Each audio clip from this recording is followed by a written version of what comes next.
म्हसवड पोलिसांची अवैध दारू विक्री व दारू वाहतुकीवर कारवाई, लाखो रुपयांचा मुद्देमाल जप्त। पाहूया सविस्तर बातमी झुंजार न्यूज महाराष्ट्रामध्ये।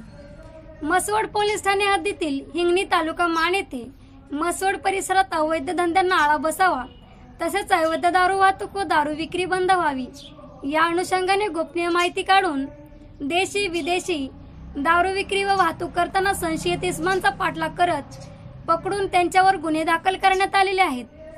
सहाय्यक पोलीस निरीक्षक अक्षय सोनवणे व सहकारी टीमने कारवाई करत आरोपी तातोबा लक्ष्मण सरतापे याला ताब्यात घेतले व चौकशी केली असता हा स्वतःच्या आर्थिक फायद्याकरिता ताडी व हातभट्टी दारूची निर्मिती करून विक्री करत असल्याबाबत माहिती मिळाल्याने त्याच्या राहत्या घराच्या आडोशाला रेड मारून त्यांच्याकडून ताडी आणि हातभट्टी दारू जप्त केलेली आहे।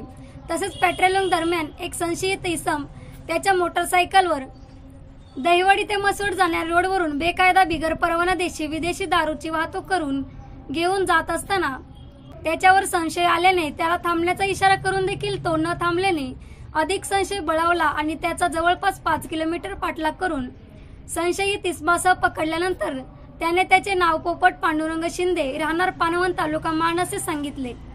त्याच्याकडे असलेल्या पोत्याची पाहणी केली असता त्यामध्ये देशी दारू विदेशी दारू भेटलेले असून जवळपास लाखो रुपयांचा मुद्देमाल जप्त करण्यात आलेला आहे आणि या दोन्ही आरोपीवर गुन्हे दाखल करण्यात आलेले असून त्यांच्यावर अटकेची कार्यवाही करण्यात आलेली आहे। सदरची कामगिरी वरिष्ठ पोलीस अधिकारी सातारा जिल्हा यांच्या मार्गदर्शनाखाली सहाय्यक पोलीस निरीक्षक अक्षय सोनवणे, पोलीस अंमलदार अमर नारनवर, मैना हंगे, सुरेश हंगे, नितीन निकम, संजय आसवले, अनिल वाघमोडे, नवनाथ शिरकुळे, वसीम मुलानी, संतोष काळे यांनी केलेले आहे।